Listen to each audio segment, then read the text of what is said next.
here, I hold my son's blanket. You could call it his security blanket. It originally was called the monkey blanket. And now I have no clue what he calls it, but I do know he carries it everywhere with him. Which is extremely frustrating to this father because everywhere I look, this blanket is laying around, and to me, it should be in one place, and that's his bed. But he finds comfort in this blanket. He finds warmth, and maybe even security, by having this blanket with him when he's around the house. See, I actually remember when I was little, I would get a little nervous and scared of the monsters under my bed. And when I would wake up in the middle of the night and might feel all alone because the house was so dark, there was something about getting underneath my blanket. And that blanket provided a security to just knowing that all was okay. I know, it kind of seems weird when I think about, but it is true.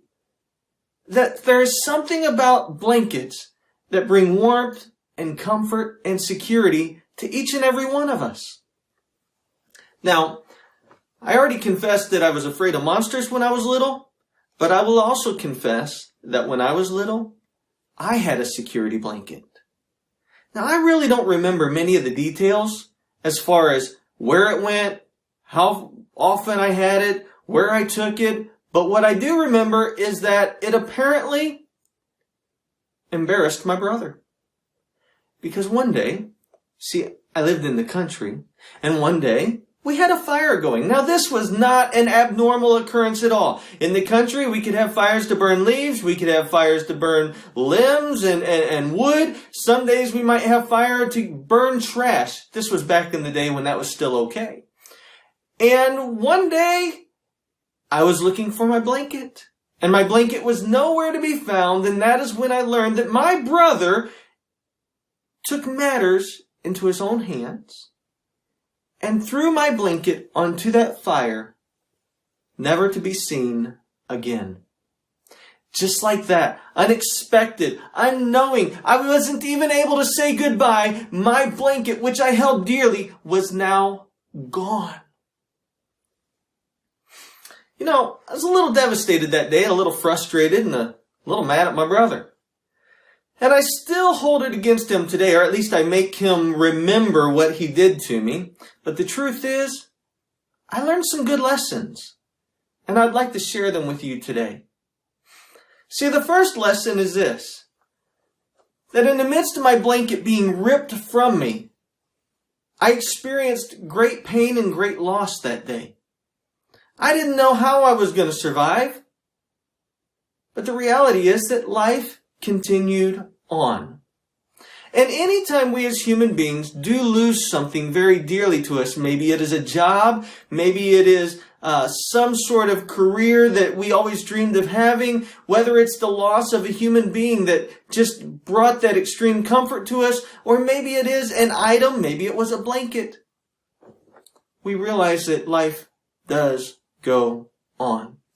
Now, I want to stop here and explain that I'm not trying to be unempathetic or not have sympathy. In fact, I would like to stop and let everybody know that the worst thing you can tell someone that just experienced some loss is that they should get over it and life will go on.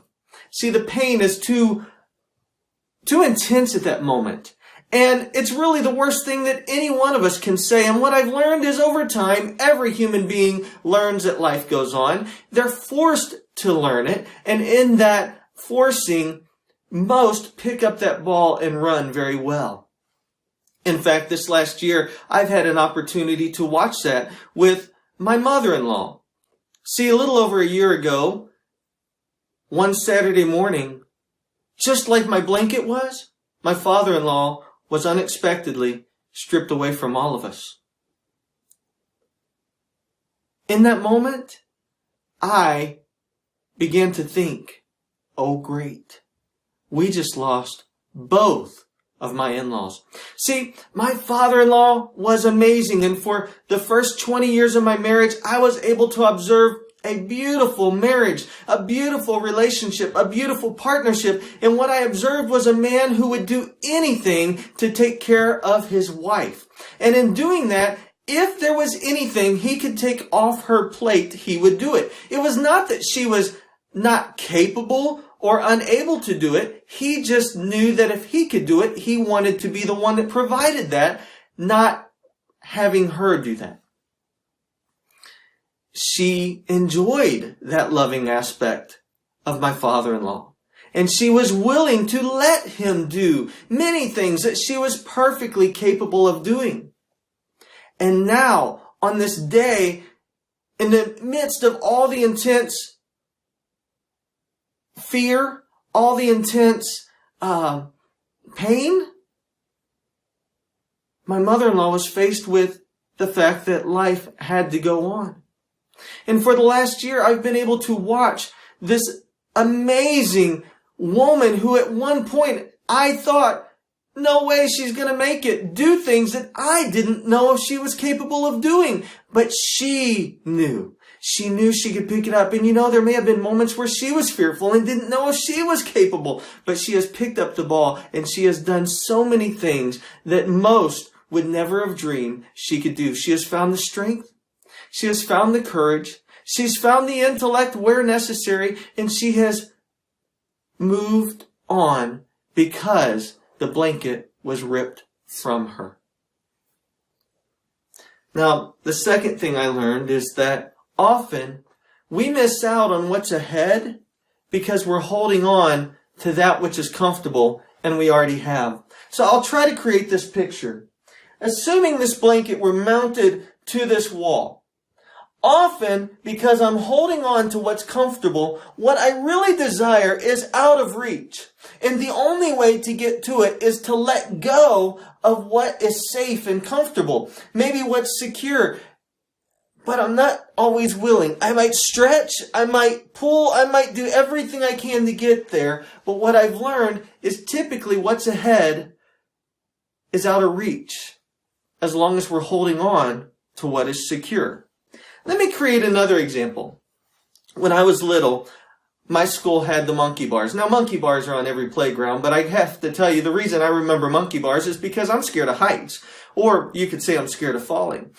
I was never really good at the monkey bars. And it wasn't that I didn't have the strength. It was because I did not have the mental strength of believing that I could move from bar to bar.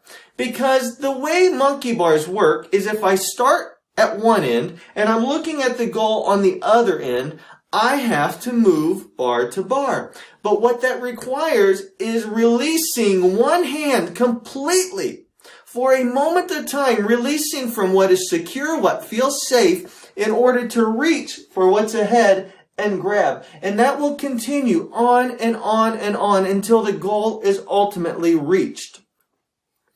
I have learned that in order to move forward, in order to progress, we must let go of what is known and what feels secure. I heard a saying by Eric Hoffer, and it says that people cling to an unsatisfactory way of life because rather than changing in order to achieve something better, they fear getting something worse. And often, we do not progress on to the next level because we fear the fall or we fear the failure. See, as a father, I had a son who on these monkey bars broke his arm. And it was my greatest fear as a child to break my arm, and I never gave it a shot. My son broke his arm, and you know what's amazing? Once his arm was healed, he got back on the monkey bars. And what I realized and learned from him is that the thrill of progress trumped the fear of temporary failure and pain. And so we must all understand that what's ahead is actually much more fulfilling than even a little pain if, in fact, it happens. In order to progress, we must release. Finally, what I learned from my experience is that sometimes it takes the help of others for us to let go of what is secure. Now, my brother, I was furious with him. And I may have been bitter for a period of time. But I gotta tell you, I'm really thankful. Because no telling, I might still be carrying my blanket around as far as I know. No telling how much embarrassment he saved me from, because he saw that I needed to release and get rid of something I was holding on to.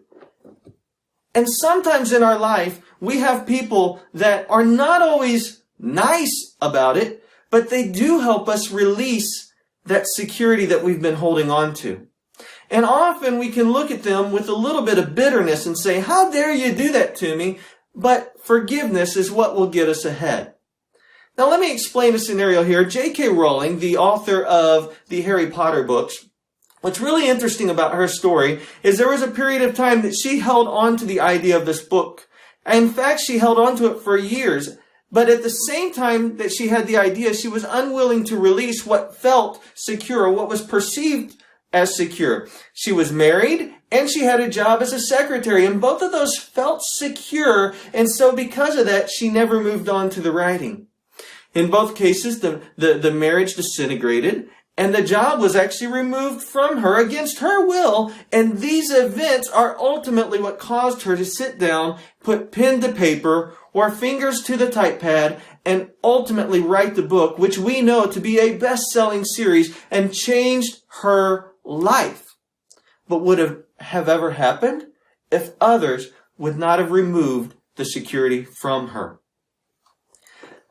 So what I learned is, in my bitterness, I wanted to look back and say, how dare you do that to me?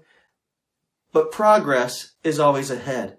And we cannot see opportunity ahead of us as long as we're looking back in bitterness. So I encourage you, let it go. Be thankful.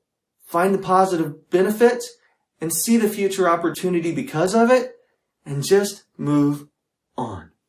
See, what I've learned is that every single person that I read about who is successful at some point had to let go of something else. And so, if it worked for them, why wouldn't it work for us? In order to progress, let's let go.